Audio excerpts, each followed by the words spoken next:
जानवी को आज मिली है खुशी, क्योंकि आदित्य ने बच्चों के साथ खेल खेलते खेलते जानवी के माथे पर एक छोटी सी बिंदी क्या लगा दी, तो जानवी इतनी खुश हो गई कि जिसकी कोई सीमा नहीं थी।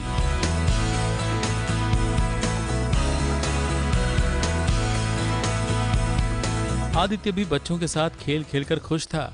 बच्ची के नाक पर बिंदी चिपकाकर उसे चिढ़ा रहा था और फिर वही बिंदी उसने जानवी के माथे पर लगा दी तो जानवी के बाल भी उड़ने लगे और बैकग्राउंड में एक गाना भी बजने लगा।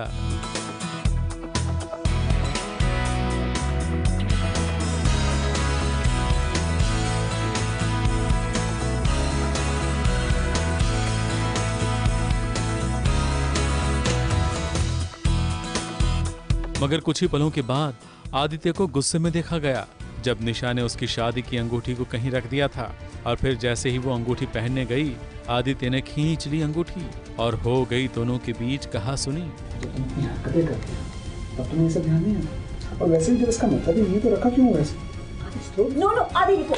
आदि। तो निशा ने जानवी को भी थोड़ा दुखी कर दिया। घर के आंगन में पापड़ और अचार सुखाने रखे थे जिसका ध्यान रखने के लिए नौकर को कहा गया था, मगर शायद किसी कौवे ने अचार में चोंच मारी होगी तो मिल गई सजा नौकर को।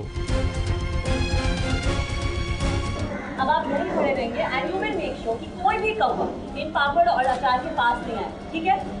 और जब तक मैं आपसे ना कहूं आप यहाँ से चलेंगे। माथे पर टूटा हुआ मटका पहनाकर उसे वहां पुतले की तरह खड़ा कर दिया गया और जब जानवी ने इसका विरोध किया तो निशा ने उसे खरी खोटी सुना दी। निशा के ऐसे रंग देखकर जानवी हैरान रह गई।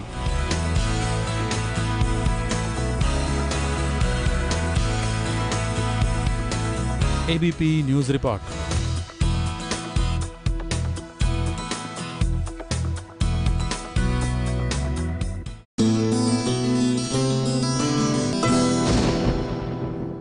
ये है एबीपी न्यूज, आपको रखे आगे।